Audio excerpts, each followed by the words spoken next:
Y buenos días, estudiantes del grado quinto del Liceo Lunita de Chía. En el día de hoy vamos a ver el repaso prueba diagnóstica grado quinto. Los temas que vamos a ver en el día de hoy son temas claves para que realicen ustedes la prueba. Hay diferentes clases de textos: texto narrativo, texto descriptivo, texto expositivo, que también llamado texto explicativo o texto informativo, texto argumentativo, texto discontinuo, texto instructivo y texto dialógico. Empezamos con el texto narrativo. Un texto narrativo es aquel texto que cuenta la historia que se desarrolla en un periodo de tiempo y en un lugar determinado. Entre estos textos tenemos el cuento, la leyenda, el mito, las crónicas, que son historias que se narran de un personaje o de varios personajes de un lugar, como en las montañas, en los palacios, etc. Y en un tiempo que es pasado, presente o futuro. Texto descriptivo es el que realiza una descripción de algún tipo de elemento concreto. Se puede centrar en diversos fenómenos, desde una persona hasta una situación, un lugar, un animal o un objeto, etc. Estos textos descriptivos también pueden estar en un texto narrativo, porque están describiendo a ese personaje o ese lugar, como también en un texto expositivo. Del mismo modo, están en otros diferentes tipos de texto. Texto expositivo, la finalidad es dar a conocer e informar una serie de hechos, datos o conceptos específicos. Estos tipos de texto nos informan sobre qué es una célula, qué es el sistema solar, qué son tipos de texto. Entonces son informaciones que sacamos en las enciclopedias, en los libros escolares, etc. Texto argumentativo. Tiene como objetivo expresar opiniones o rebatirlas con el fin de persuadir a un receptor. En este caso tenemos como los ensayos, las reseñas críticas. Son textos que el autor da su propia opinión sobre algún tema específico. Texto instructivo. Son aquellos textos que aparecen como apoyo informativo donde el contenido no sigue una secuencia. Su comprensión requiere de estrategias de lectura no lineal. Son textos que aparecen en infografías, mapas, diagramas, tablas, formularios, inclusive en facturas, vales y otros documentos similares. Es decir, como los narrativos que van de margen a margen ese texto, sino son frases cortas acompañadas de imágenes. En este caso, este mapa mental es un texto discontinuo porque tiene textos e imágenes. El texto instructivo es aquello que permite instruir, enseñar algo. Entonces nos dan los pasos de cómo armar un mueble, de cómo realizar un juego, de cómo evacuar un lugar, de cómo lavarse las manos. Y por último, el texto dialógico. Se caracteriza por el intercambio comunicativo entre dos o más interlocutores, de tal forma que estos participantes se turnen en los papeles de emisor y receptor. En este caso tenemos como las historietas, las guías teatrales, las entrevistas, entre otros. Vamos a comenzar con el texto narrativo. Un texto narrativo, como ya se había dicho, es aquel que cuenta una historia que se desarrolla en un periodo de tiempo o un lugar determinado. Entonces aquí cuenta una sucesión de hechos que recibe el nombre de narración, que tiene tres partes. El inicio, donde se presentan los personajes, el lugar y se habla sobre el trama del cuento. El nudo es la parte más extensa del relato, donde se conocen los detalles de la historia, de los personajes y los acontecimientos que lo conectan. Aquí ahí ya empiezan los problemas de los personajes o el protagonista. Y el desenlace es el final de la historia, donde se solucionan los problemas del nudo. Puede ser un final trágico, feliz o abierto a la duda de la posibilidad de que continúe la historia en otros textos. Sus elementos. El texto narrativo cuenta con un narrador. Es el que cuenta la historia y puede estar presente en ella. Se clasifica en primera persona. En primera persona es cuando está hablando o el narrador está dentro de la historia. En este caso utiliza el yo. Yo estuve en cualquier lugar, hice estas actividades, realicé la primera actividad. Por ejemplo, si usted fuera a narrar un cuento donde el protagonista fuera usted mismo, siempre empieza con los verbos hice, realicé, corrí, viajé, troté, subí. Está hablando en primera persona. El narrador de primera persona se clasifica en protagonistas, es el que está narrando el cuento, pero es el protagonista de la novela. Yo estuve durante todo el tiempo enfrentándome a muchos dragones, pero nunca en mi vida había visto uno como ese. Entonces es el protagonista del cuento. Y el testigo es otro narrador que está dentro del cuento, o la narración o la novela, pero es un personaje secundario. Solo narra lo que ve. Por ejemplo, Arturo, mi amigo, salía temprano a las 5 de la mañana. Yo lo veía desde la calle. Él siempre andaba buscando problemas, siempre quería ser el más fuerte, por ende, siempre estaba metido en problemas. Un día, él encontró cerca de mi casa una entrada muy misteriosa donde él empezó a bajar y yo lo seguía a su paso, después se me perdió de vista. Al cabo de un rato salió, mis amigos y yo fuimos a verlo cómo estaba. Él salía aterrado de su aventura y empezó a contarnos. En este caso, él está narrando lo que ve, pero también está dentro del cuento. Tenemos un narrador de segunda persona. Este narrador de segunda persona es cuando está tuteando y es muy, pues casi no se utiliza en los textos narrativos. Otro narrador es el de tercera persona. Entonces ahí ya no, este narrador no está dentro del cuento, sino narra lo que escribe en tercera persona. Por ejemplo, había una vez en un lugar un príncipe que siempre vivía muy triste porque su hija no salía del palacio y se encerraba horas y horas dentro del cuarto. Entonces ahí está narrando en tercera persona. Es el que está escribiendo el cuento y no es protagonista o ni testigo del cuento. Tenemos dos clases de narrador en tercera persona. El omnisciente. El omnisciente es el narrador que sabe lo que piensa, lo que sueña, lo que va a hacer, lo sabe todo. Es como un dios del personaje principal. En dónde se metió, qué hizo, qué no hizo. Sabe todo, todo, todo de este personaje. Por eso se llama narrador omnisciente. Por ejemplo, el duende se acostó muy temprano. Se le cogió el sueño a las 8 de la noche y empezó a soñar que iba volando por un lugar muy desconocido y allí se encontró con una hada que era muy mala y que además le gustaba coleccionar duendes. Cuando lo fue a atrapar, el duende despertó. Entonces, el narrador en tercera persona sabe lo que soñó el duende. Y ahí el narrador observador, que también es en tercera persona, pero este no sabe lo que sueña ni lo que piensa, sino escribe lo que observa. Personajes se clasifican en protagonistas. Son aquellos que están durante todo el cuento y que son el acontecimiento del relato. Antagonistas. Los antagonistas son los mismos villanos. Y secundarios, quienes intervienen en hechos puntuales del relato. Entonces no están presentes en todo el relato, pero intervienen en hechos puntuales. El espacio. El espacio es el lugar donde se realizan los hechos. Un castillo, una montaña, en la selva, entre otros. El tiempo.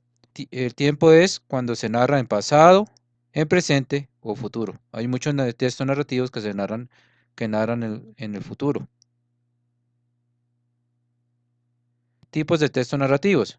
Están los cuentos, las fábulas, el mito, la leyenda, las crónicas, entre otros. Entonces aquí vamos a ver cada uno de estos tipos de textos narrativos. Tenemos el cuento. Se trata de un tipo de texto narrativo que se caracteriza por su breve extensión y por la presencia de pocos personajes. Entonces son cuentos muy corticos. Fábula. Cuenta con una moraleja final y suele estar protagonizada por personajes que son animales o inanimados, casi nunca son seres humanos. Estos animales o estas cosas inanimadas toman forma de humanos y esto se le llama personificación. Mitos. Son también textos que forman parte de la literatura oral y que se emplean en diferentes culturas, sobre todo las antiguas, para explicar el origen del mundo y del ser humano. Aquí es donde participan los dioses y explican del origen del hombre, del ser humano o seres o fenómenos naturales. Leyenda. Es un relato que se transmite por tradición oral, el cual combina elementos reales con elementos imaginarios o maravillosos, enmarcan un contexto geográfico e histórico concreto. Esto es diferente que los mitos. Entonces, una historia que nos cuentan de generación en generación puede ser real o ficticio. La novela es un tipo de texto mucho más extenso y profundo en el que se pueden abordar diferentes temáticas. Entonces, la novela es un texto narrativo más amplio que el cuento. Tenemos la biografía, la crónica y el diario. Estos son los tipos de textos narrativos. Otro de los tipos de textos son los descriptivos. Es dar información de manera detallada para que el lector pueda representar lo leído en su mente. Es así que el texto descriptivo tiene la función de describir algún elemento como puede ser una persona, un lugar, una situación o un objeto. Su estructura. Una introducción. Se presenta lo que se va a escribir. El escritor detalla de manera simple cuál será el objeto o situación sobre lo que va a tratar todo el texto. Entonces aquí comienza a explicar de qué se va a describir el texto. Desarrollo. Es donde se describe de manera detallada y en profundidad el objeto en cuestión. Es la parte más extensa del texto y donde se pone más énfasis. La conclusión. Para cerrar la descripción se utiliza una conclusión que pueda ser objetiva y subjetiva. Esto queda a elección del escritor. Es necesario que aclare qué tipo de conclusión está utilizando. Entonces, objetiva que sea en tercera persona y subjetiva que pueda dar su propia opinión. Características. Tiene un orden establecido, es decir, se explica de manera simple a la manera más amplia. Hay una gran cantidad de sustantivos, adjetivos y verbos. Entonces recuerda que los sustantivos son los que nombran personas, animales y cosas, los adjetivos son las cualidades que se le dan a ese sustantivo y el verbo son las acciones que realiza las personas, animales o las cosas. Se emplea un lenguaje dinámico y claro. Entonces se utiliza un lenguaje que todos podamos entender. El uso de comparaciones aparece mucho para poder distinguir el objeto principal. Es decir, se compara una cosa con la otra. La enumeración también es importante para detallar cada elemento que se va a describir. En este caso también se enumera los adjetivos o los verbos que utiliza esa persona o esa cosa o ese sitio. Tipos de textos descriptivos. Descriptivos objetivos. Los textos descriptivos objetivos son los que están en textos científicos, técnicos, sociales o manuales. Describen cómo son esos elementos, de cómo están compuestos, cuáles son sus soluciones, cuáles son sus formas, etcétera. Los descriptivos subjetivos son los textos de opinión, de publicidad, poemas, novelas, canciones y crónicas.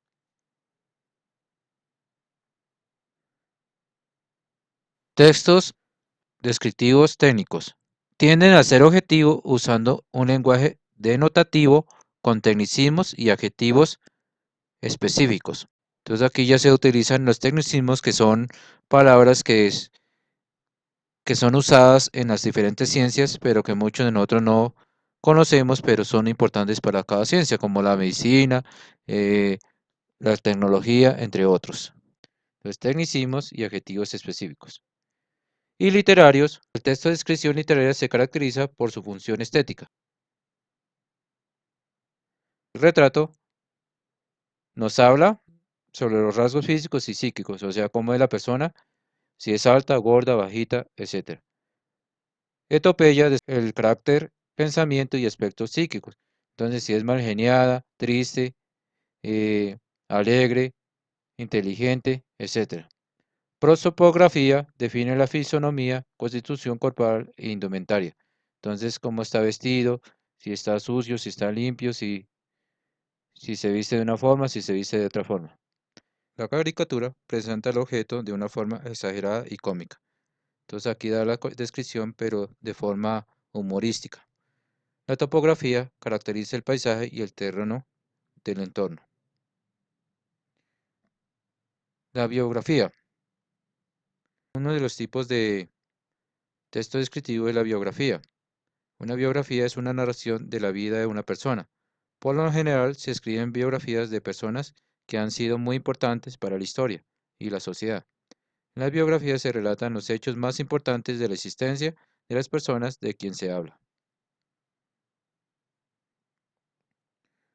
¿Cuáles son las características de una biografía?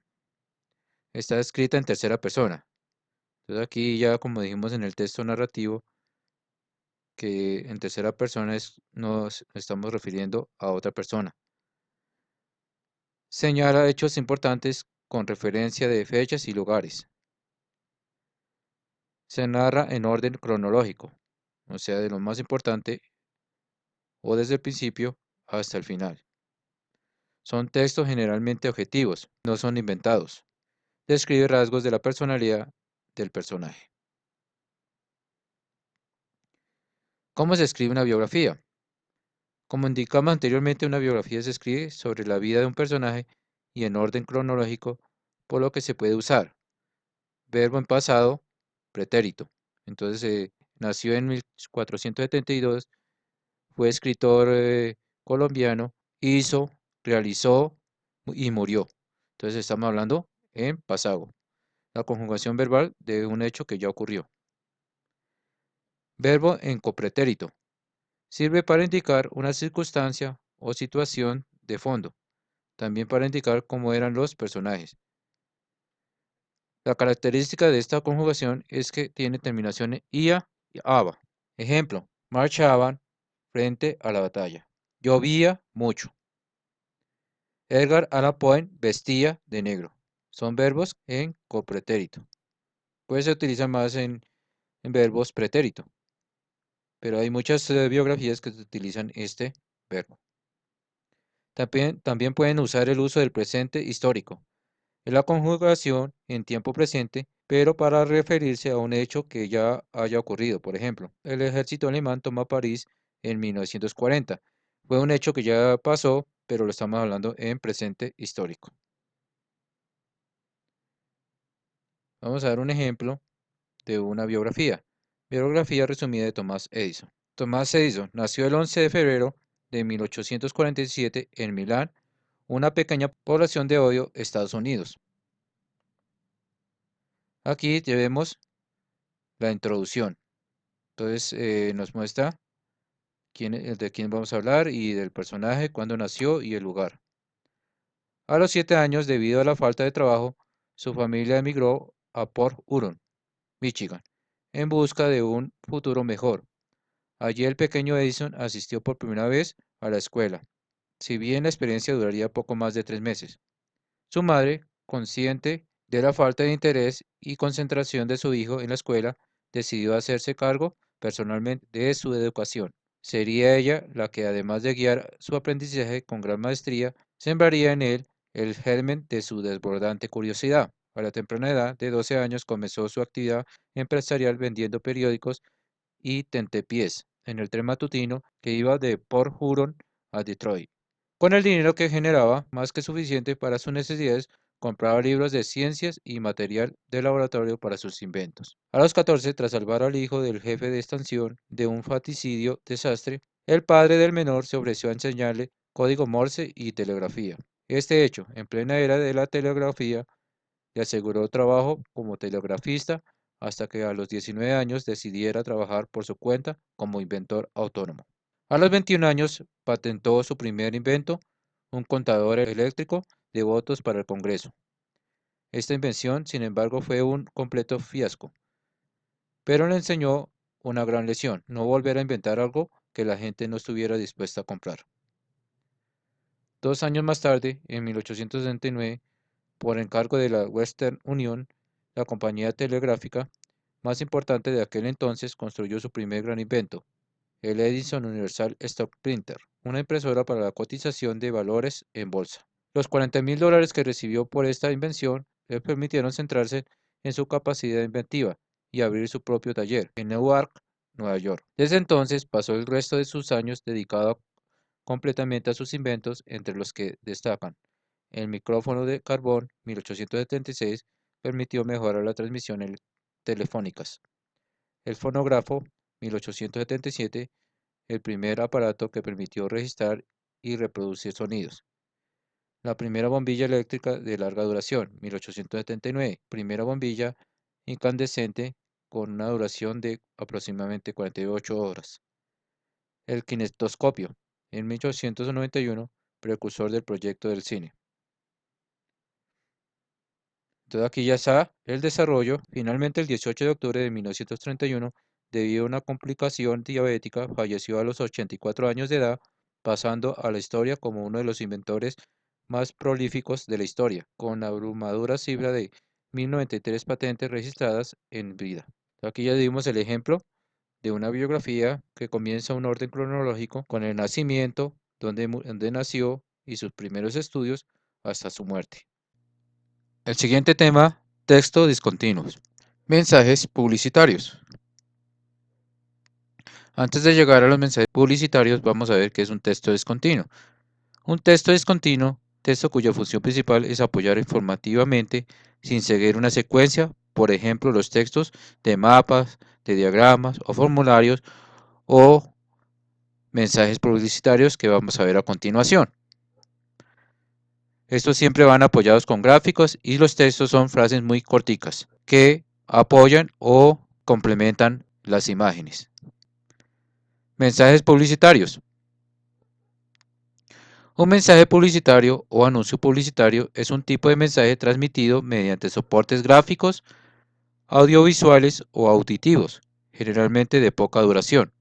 Tiene como objetivo dar a conocer un producto, servicio, institución o tema, por lo general con propósitos comerciales.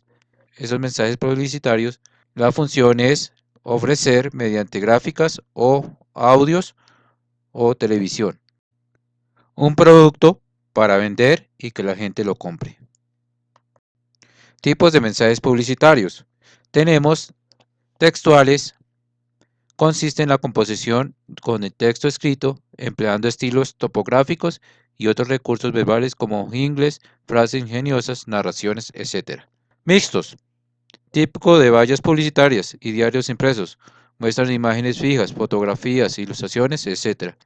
Y texto para expresar una relación existente. Entonces, como ya había comentado ahorita, vienen las imágenes y los textos que complementan a esas imágenes. Vemos aquí como por ejemplo un texto, una imagen con el texto que lo complementa. Audiovisuales. Aprovechan la tecnología moderna para usar sonidos e imágenes en un movimiento como en la televisión. Pues esto ya los mensajes publicitarios vienen lo que vienen en las televisiones. Radiales. Piezas auditivas transmitidas por el radio. Anuncios digitales propios de Internet, incorporando las posibilidades digitales que ofrecen las redes o todas las variantes anteriores. Los elementos de un anuncio publicitario son: la marca, nombre del producto que se anuncia, que le distingue de los demás. Entonces aquí en este caso, Sedal. Eslogan o lema, frase corta, fácil de recordar y que impacta al público, resalta las cualidades del producto o servicio que se anuncia. Yo ya no me esponjo. Entonces está dando como una frase indicando lo que es el sedal, que deja el cabello liso.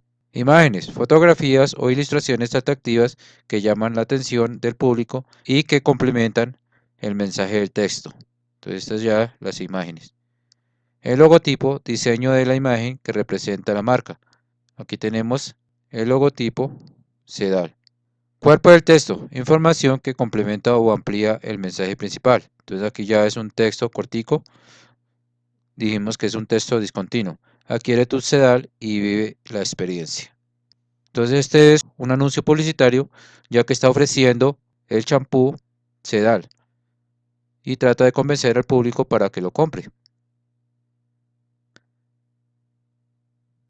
Y por último tenemos un texto dialógico, el guión teatral.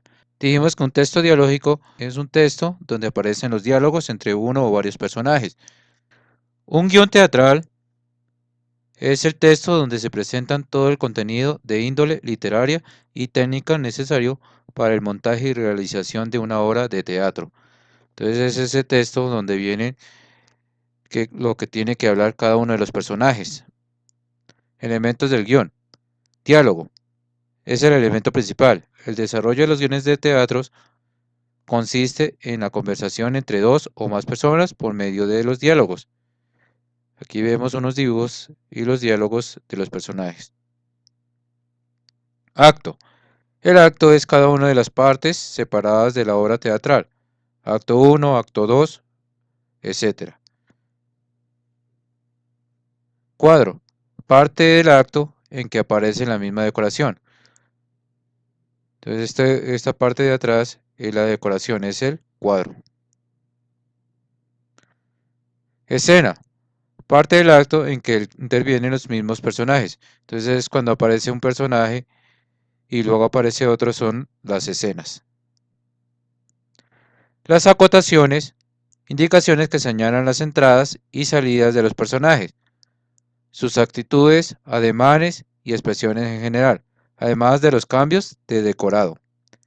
El lugar donde se realizan las acciones y todas las indicaciones que sirven para la ambientación y puesta en escenas de la obra. Estas acotaciones aparecen en los guiones teatrales, entre paréntesis, indicando las acciones o los movimientos o los gestos que hacen los personajes. Vamos a dar un ejemplo de un guión teatral. Autora Janet Mora. Personajes: abuelo Pedro, hombre de 25 años. Mamá Vanessa, mujer de 40 años. Papá Sergio, un hombre de 42 años. Sara, niña de 7 años. Lucas, niño de 9 años. Jesús, niño de 10 años. Fredón, voz en off. Puede ser de hombre o mujer. Acto 1. Este es un guión teatral largo, entonces solo vamos a leer el acto 1. Ambientación. Patio de la casa del abuelo Pedro. Introducción. Era el cumpleaños del abuelo Pedro. Estaba toda la familia reunida celebrando. Abuelo Pedro. Gracias a todos por venir a mis cumpleaños. Ha sido uno de los mejores que he tenido de mi vida. Mamá Vanessa. Pero tu cumpleaños no ha terminado aún. Falta un regalo por entregar. Abuelo Pedro. Oh, ¿qué será? Papá Sergio entra con una gran jaula dorada. Todos los invitados quedan maravillados. Papá Sergio. Feliz cumpleaños, abuelo. Espero que lo disfrutes mucho. Abuelo Pedro. Oh, qué hermosa criatura. ¿Pero qué es? Mamá Vanessa. Es un pájaro exótico, traído desde Colorado, Estados Unidos. Solo trajeron 3 a la ciudad, así que siéntete privilegiado. Abuelo Pedro, mirando el pájaro extrañadamente. Pues muchísimas gracias. Ahora, queridos invitados, que continúe la fiesta. Pasen todos por la mesa a comer pastel. Sara, Jesús y Lucas se acercaron a la jaula a ver el curioso pájaro. Sara, ¿pero qué animal es este? Jesús, es un pájaro exótico traído de Colorado. ¿Acaso no escuchaste? Mamá Vanessa, niños, ya nos vamos. Lucas, ay no mamá, no queremos irnos aún, queremos quedarnos a ver al pájaro. Mamá Vanessa, niños, si quieren los traigo la próxima semana después de las clases para que estén con el pájaro. Sara, sí. Entonces tenemos las acotaciones que está aquí entre paréntesis y nos está diciendo lo que hace el abuelo, mirando al pájaro extrañadamente. Entonces es la acción que realiza el abuelo Pedro. Por eso está entre paréntesis y se llama acotaciones. Diálogo. Pues aquí tenemos, pero ¿qué animal es este? Son las palabras que dicen cada uno de los personajes. Los personajes que son Sara, la mamá, Lucas, mamá de Vanessa, papá de Sergio, el abuelo, Jesús. Signos de admiración. Estos signos de admiración, oh, ¿qué será? Feliz cumpleaños, abuelo. Son signos, como su nombre lo dice, de admirar, que se admiran o están sorprendidos, o también de susto. Ok, muchachos, entonces estos son los temas importantes o claves para que realicen la prueba diagnóstica. La idea es que investiguen más sobre estos temas y puedan realizar una excelente prueba. Que tengan un feliz día y hasta la próxima. Muchas gracias.